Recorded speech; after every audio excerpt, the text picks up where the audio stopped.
समस्त विश्व समुदाय के लिए सदगुरु रविदास जी के 649वें प्रकाश पर्व के अवसर पर बहुत बहुत शुभकामनाएं, मंगल कामनाएं। संत शिरोमणि सदगुरु रविदास जी का जो जीवन है वो जनमानस के लिए एक प्रेरणा का सबसे अहम मुख्य और जीवन जीने का तरीका है।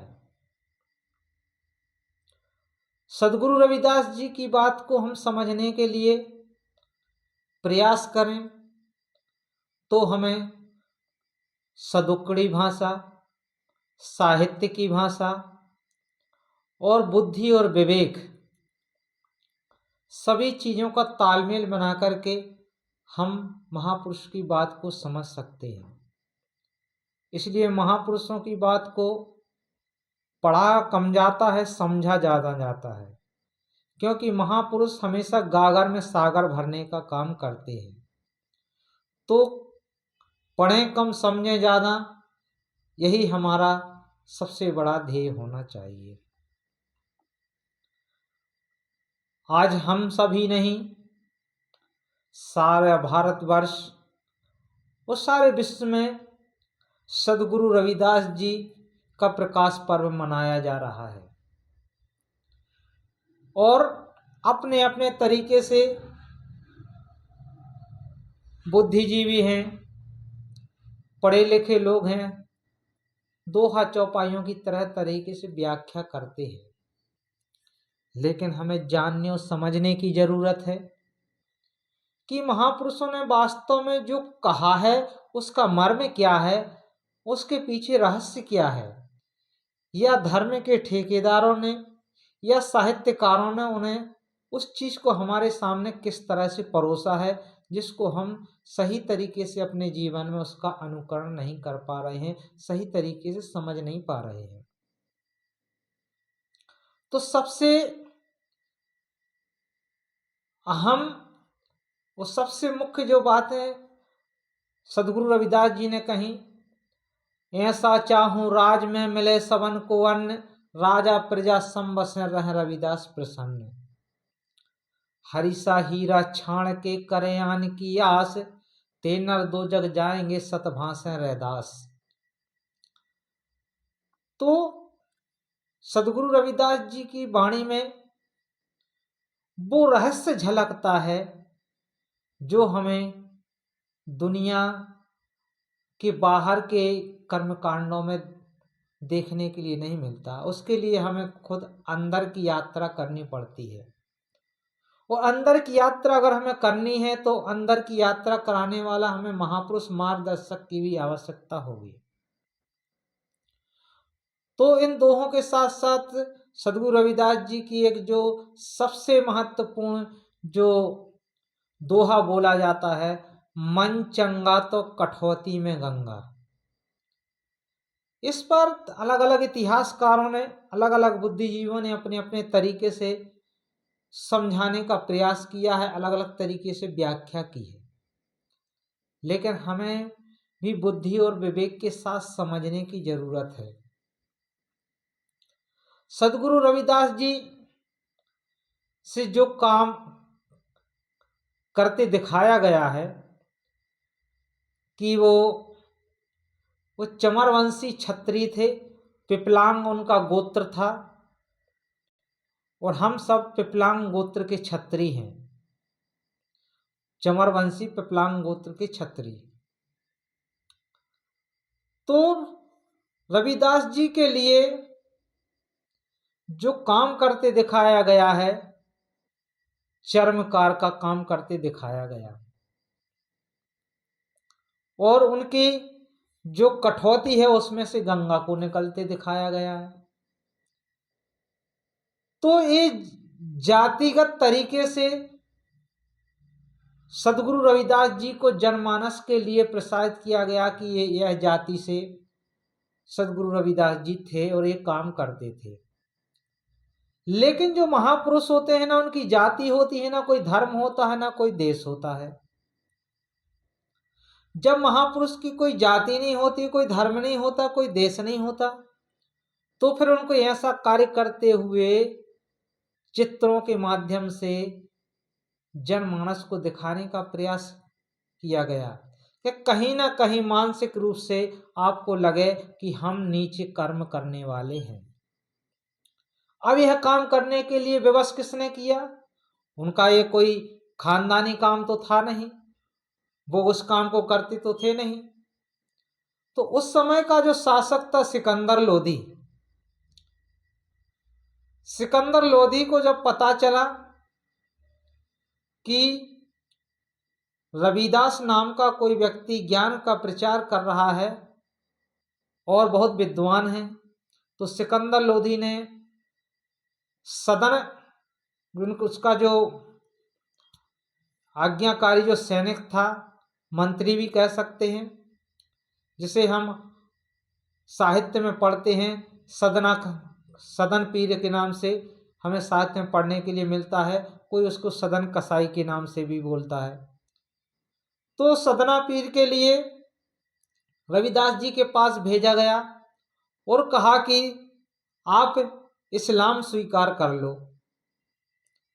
तो रविदास जी ने कहा कि हम उस ज्ञान की बात कर रहे हैं जिस ज्ञान का ना कोई आदि है ना अंत है, और आपका जो धर्म है अभी जो वर्तमान में जो आप बता रहे हो, इसका उदय कब हुआ? जिस धर्म की आप बात कर रहे हैं, तो आज से अगर हम जिस समय अभी हम बात कर रहे हैं, तो इस समय से माना जाए तो इस समय से 1500 साल के लगभग माना जाएगा। और जो रविदास जी का समय था उस समय से वह समय लगभग 910-11 के बीच में इतना अनुमानित होगा। तो सिकंदर लोदी ने कहा नहीं, हमारा जो धर्म है वह सबसे पुराना धर्म है और आप इस धर्म को स्वीकार करो, और नहीं तो हम तुम्हारे लिए जेल में डाल देंगे, बंदी बना लेंगे। तो सदगुरु रविदास जी के लिए सिकंदर लोदी ने बंदी बनाकर जेल में डाल दिया। लेकिन महापुरुषों के लिए सारा संसार उनका घर होता है, तो जेल की सलाखें उनको रोक नहीं सकी, और सिकंदर लोधी को सदगुरु रविदास जी को स्वयं हाथ जोड़कर उनके कदमों में गिर करके जेल से बाहर निकालना पड़ा।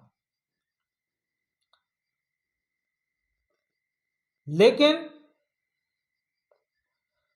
सिकंदर लोधी ने झुक जरूर गया, लेकिन उसने सदगुरु रविदास जी को प्रताड़ित करना बंद नहीं किया, और जबरदस्ती उस समय जो इस समुदाय था, इस समुदाय से जबरदस्ती चमड़े का काम करवाया और चमर वंश की जगह चमार नाम दिया।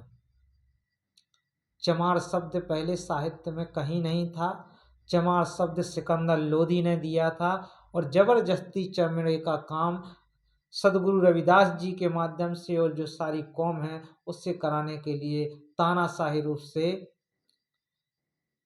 चर्मकार का काम करवाया। और इसी परिवेश को बढ़ाते हुए रविदास जी की, सदगुरु रविदास जी की जो फोटो है वो चर्मकार जूते बनाते समय आप सबने हमने देखी होगी। लेकिन महापुरुषों को कहते हैं ना कि चंद्रमा, सूर्य और सत्य, इन तीनों को कितना ही छुपाया जाए लेकिन ये कभी छुप नहीं सकते हैं, वो एक दिन सामने निकल करके आते हैं। तो अब यहाँ बात आती है कि मन चंगा तो कठौती में गंगा और मन चंगा तो कसौटी में गंगा। तो जो कठौती में गंगा दिखाई गई, तो वास्तविक कठौती है क्या? ये 5 तत्व रूपी सबसे बड़ी कठौती है, और इसी के अंदर गंगा मौजूद है, जिसे हम नाड़ियां भी कहते हैं, इड़ा पिंगला सुषमना, जिसे गंगा जमुना सरस्वती की धारा कहा जाता है। तो एक कठौती में एक गंगा की बात क्यों करते हैं? यानी कि इस पंच तत्व रूपी कठौती में तो गंगा, जमुना, सरस्वती वो सारी नदियां मौजूद हैं। हमारे गांव की भाषा में हमारे बूढ़े बुजुर्ग भजनों के माध्यम से गाया करते थे। क्या गाते थे? ईघट भीतर सात समंदर, वो तो नदिया सपरन जाए, जो मन मानत नहीं रे। जब इस शरीर के अंदर सात समंदर मौजूद हैं तो हमें एक अकेली गंगा को बाहर कठौती में दिखाने की जरूरत क्या है? तो ईघट भीतर सात समंदर, वो तो नदिया सपरन जाए, जो मन मानत नहीं रे। ईघट भीतर बाग बगीचा, वो तो फुलवा टोरन जाए, जो मन मानत नहीं रे। ईघट भीतर चेतन पूजा, यानी कि हमारे महापुरुषों ने चैतन्य की पूजा करने की बात कही। ईघट भीतर चैतन्य पूजा, वो तो पथरा पूजन जाए, जो मन मानत नहीं रे। तो ये हमारे गांव की चौपालों के माध्यम से हमारे जो बूढ़े बुजुर्ग हैं, जो पढ़े लिखे नहीं थे, वो भजनों के माध्यम से गाया करते थे और उसके मर्म को भी समझते थे। इसलिए कहते हैं कि कर्म तेरे अच्छे हैं तो किस्मत तेरी दासी है, और नियत तेरी नेक है तो घर में मथुरा काशी है। तो हमारे कर्म अच्छे हैं, हम महापुरुषों के बताए हुए मार्ग, उनके दिए हुए मार्ग को अगर हम जीवन में अनुकरण कर रहे हैं, उनको समझ रहे हैं और उस मार्ग पर चल रहे हैं, तो हमें गंगा को बाहर जाने की जरूरत नहीं है, ना कठौती में गंगा को देखने की जरूरत है। इस पंच तत्व शरीर रूपी कठौती में ही गंगा क्या 7.5 समुंदर मौजूद है। तो हम गंगा कठौती में, इस कठौती में गंगा को जानने का प्रयास करें कि इस कठौती में, पंच तत्व रूपी कठौती में गंगा कैसे मौजूद है, कैसे विराजमान है, और हम उस गंगा के जल को कैसे पी सकते हैं। महापुरुष हमें यह मार्ग दिखलाते हैं और हमें समझाते हैं। तो महापुरुषों का जो मार्ग है वो जनमानस को अज्ञानता रूपी अंधकार से ज्ञान की ओर ले जाने के लिए होता है। तो मन चंगा तो कठौती में गंगा, मन चंगा तो कसौटी में गंगा, इस बात को हमें समझने की जरूरत है। तो आज हम जो मन चंगा का सही तरीके से मतलब ही नहीं समझ पा रहे कि मन चंगा होता कैसे है। मन को चंगा किया जाता, कहते हैं भैया हम चंगे हैं, बढ़िया, क्या है, खुश हैं।